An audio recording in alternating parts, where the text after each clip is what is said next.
ইংরেজি সাহিত্যের যে দিকটি নিয়ে এখন আলোচনা করব সেটি হলো অ্যাংলো নরমান পিরিয়ড অথবা দ্য মিডল ইংলিশ লিটারেচারে বলা হয়।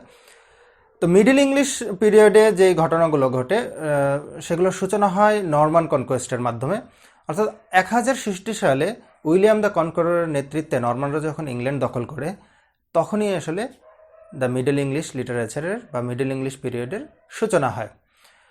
তো নরমানরা হচ্ছিল ফরাসি, সেই সাথে তারা যখন ইংল্যান্ডে আসে তখন ফরাসি সভ্যতা এবং ফরাসি ভাষাটা সঙ্গে নিয়ে আসে।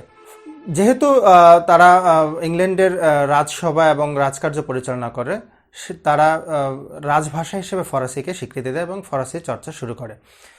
এবং সেই সাথে আদালত কিংবা অফিস কিংবা সব ধরনের শিক্ষা প্রতিষ্ঠানে ফরাসি চর্চা শুরু হয়। এবং সেই সাথে যে ইংল্যান্ডের পণ্ডিতবর্গ ছিলেন তারা ল্যাটিন চর্চাটাকেও প্রাধান্য দিতেন। এখন ল্যাটিন আর ফরাসি ভাষার যে বিস্তার লাভ করে যে হারে, সে কারণে ইংল্যান্ডে ইংরেজির যে ভাষাটা ছিল সেটা কোণঠাসা হয়ে পড়ে। এবং যারা ইংল্যান্ডের সাহিত্যিকরা ছিলেন তারা ইংরেজি ভাষায় সাহিত্য রচনা করতে তারা সংকোচ বোধ করতেন। তারা মনে করতেন যে ইংরেজি ভাষাটা হচ্ছে নিম্নবর্ণের ভাষা। তো প্রথম এই যে দ্য মিডল ইংলিশ পিরিয়ডের প্রথম 100 বছর কিন্তু তেমন কোনো ইংরেজি সাহিত্য খুঁজে পাওয়া যায় না। যাও দুই একটা সাহিত্য খুঁজে পাওয়া গিয়েছিল সেগুলো কিন্তু ফরাসি কিংবা ল্যাটিন থেকে অনুদিত বা ট্রান্সলেশন। তাই এই প্রথম 100 বছরকে কিন্তু ডার্ক এজও বলা হয়ে থাকে। তো এই মিডল ইংলিশ পিরিয়ডটাকে মূলত 3 ভাগে ভাগ করা যায়। প্রথমটা হলো অ্যাংলো নরমান পিরিয়ড, যেটা 1066 সাল থেকে 1340 সাল পর্যন্ত বিস্তৃত। এরপরে 1340 থেকে 1400 সাল পর্যন্ত বিস্তৃত হলো দ্য এজ অফ চসার বা জফরি চসারের যুগ। এবং সেই 1400 থেকে 1485 বা রেনেসার পূর্ব পর্যন্ত যে যুগটা আছে বা যে সময়টা আছে সেটাকে বলা হয় ডার্ক এজ, কারণ এই এজে তেমন কোনো সাহিত্য খুঁজে পাওয়া যায় না। এই হলো দ্য মিডল ইংলিশ পিরিয়ডের রাজনৈতিক এবং লিটারেচারের কিছু ওভারভিউ। দ্য মিডল ইংলিশ পিরিয়ডের সাহিত্যিক এবং সাহিত্যকর্ম আলোচনা করার পূর্বে এ যুগে যে গুরুত্বপূর্ণ কিছু ঘটনাবলী ঘটেছিল সেগুলো নিয়ে আলোচনা করাটা গুরুত্বপূর্ণ। সেই কিছু ফ্যাক্ট আমরা এখন জানব। এই যুগেই ম্যাগনা কার্টা স্বাক্ষরিত হয়। ম্যাগনা কার্টা স্বাক্ষরিত হয় 15 জুন 1215 সালে। ইংলিশ পার্লামেন্ট প্রতিষ্ঠিত হয় 1295 সালে। এছাড়া ব্ল্যাক ডেথের কারণে প্রচুর লোক মারা যায়, সেটা ঘটে 1348-49 সালে। ক্রুসেডের যুদ্ধ, যেটা মুসলিমদের এবং খ্রিস্টানদের মধ্যে হয়, সেটা হয় 1100 শতাব্দী থেকে 1300 শতাব্দীর মধ্যে।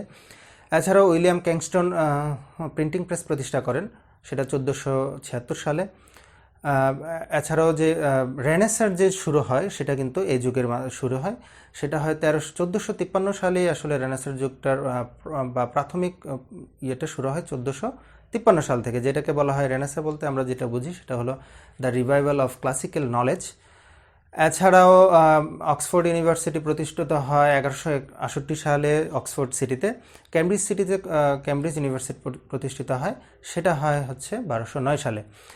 এ যুগেই আসলে এই যে 1066 থেকে 1500 সালের মধ্যেই এই ঘটনাগুলো ঘটে। এছাড়াও উল্লেখযোগ্য আছে যে কলম্বাস আমেরিকা আবিষ্কার করেন 1492 সালে। এই হলো কিছু রাজনৈতিক এবং কিছু গুরুত্বপূর্ণ ফ্যাক্ট এই যুগের। তো এখন আমরা চলে যাব এই যুগের সাহিত্য এবং সাহিত্যকর্ম নিয়ে।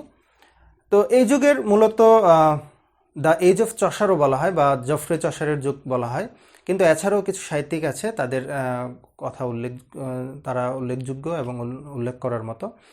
ইংরেজি সাহিত্য তাদের অবদান অনেক, যেমন এর মধ্যে আছে জন ওয়াইক্লিফ। জন ওয়াইক্লিফ গুরুত্বপূর্ণ কেন? কারণ তিনি প্রথম বাইবেলকে গদ্যে ট্রান্সলেশন করেছেন।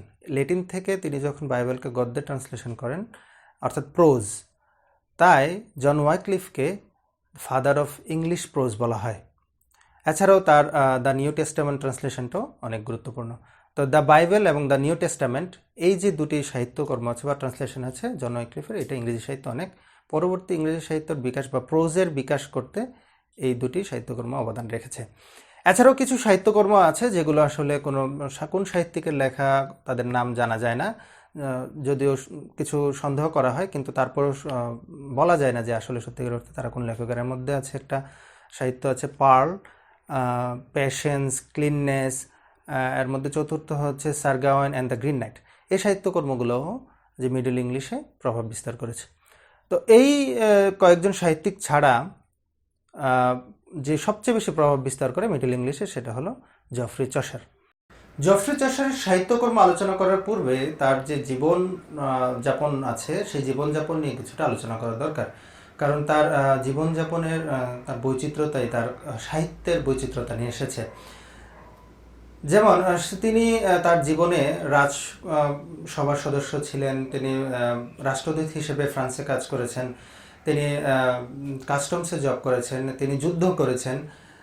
সে কারণে সমাজের উচ্চবিত্ত থেকে রাজপরিবার থেকে শুরু করে নিম্নবিত্ত কিংবা সরকারি চাকরিজীবী মিডল ক্লাস পিপলদের সাথেও তিনি মিশার সুযোগ হয়েছে।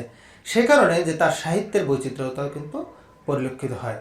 বিশেষ করে তার সাহিত্যে যে বিষয়গুলো আছে সেগুলো উচ্চবর্ণের মানুষ থেকে শুরু করে সরকারি চাকরিজীবী থেকে শুরু করে নিম্নবর্ণের মানুষেরও কথা উল্লেখ আছে বা জীবন চরিত্র ফুটে ওঠে। তো তার সাহিত্যের অন্যতম দিক হচ্ছে তার সাহিত্যে ফরাসি এবং ল্যাটিন যেই ভাষা আছে সেটার প্রভাব অনস্বীকার্য, অথবা বলা যায় যে এই প্রভাবটা আসলে এতই বেশি যে কখনোই এই প্রভাবকে বাদ দেওয়া যায় না। তো তাকে কিন্তু গ্রেট ট্রান্সলেটর হিসেবে উল্লেখ করা হয়। জফরি চসার কিন্তু অনেক কিছুরই জনক। প্রথমত হচ্ছে তিনি পোয়েট্রির জনক, father of English poetry, father of English literature, father of English language. এই তাকে তার যে সাহিত্যকর্মের অবদানের কারণে তাকে এই এই ভিন্ন ভিন্ন যে সেক্টরগুলো আছে এগুলোর জনক হিসেবে আখ্যায়িত করা হয়। তো এছাড়াও তিনি কিন্তু ইংল্যান্ডের প্রথম জাতীয় কবি হিসেবে তাকে মর্যাদা দেওয়া হয়। তো এই হলো জফরি চসারের যে জীবন এবং তার যে স্বীকৃতি। এছাড়াও জফরি চসারের যে মূল সাহিত্যকর্ম আছে সেটা হলো দ্য ক্যান্টারবারি টেলস। তো ক্যান্টারবারি টেলসের 30 জন তীর্থযাত্রীর কথা উল্লেখ আছে এবং সেখানে 21টি গল্পে তাদের কথা বর্ণনা করা হয়েছে, তাদের জীবন, তাদের দর্শন, তারা কিভাবে তীর্থযাত্রা করতে যায়, তাদের যে বক্তব্যগুলো ফুটে উঠেছে, জীবন চরিত্র ফুটে ওঠে। তো এছাড়াও আছে the Parliament of Fowls, the House of Fame. এই হলো তার উল্লেখযোগ্য সাহিত্যকর্মগুলো। জফরি চসারের যে সমকালীন সাহিত্যিক ছিলেন এর মধ্যে দান্তের কথা না বললেই নয়, তাকে ইতালিয়ান ল্যাঙ্গুয়েজের ফাদার বলা হয়। তার ডিভাইন কমেডি যে সাহিত্যকর্মটি আছে সেটা খুবই বিখ্যাত। এছাড়াও সাহিত্যিকদের মধ্যে আছে উইলিয়াম ল্যাংল্যান্ড, তার ভিশন অফ পিয়ার্স প্লোম্যান যে সাহিত্যকর্মটি আছে সেটি কিন্তু খুবই উল্লেখ করার মতো। এছাড়াও মর্টেডি আর্থার, ম্যালরয়ের যে সাহিত্যকর্মে মর্টেডি আর্থার আছে সেটাও কিন্তু উল্লেখযোগ্য একটি সাহিত্যকর্ম। তো এই হলো মোটামুটি মিডল ইংলিশ পিরিয়ডের যে লিটারেচার এবং সাহিত্যিক এবং তাদের সাহিত্যকর্ম। ধন্যবাদ সবাইকে।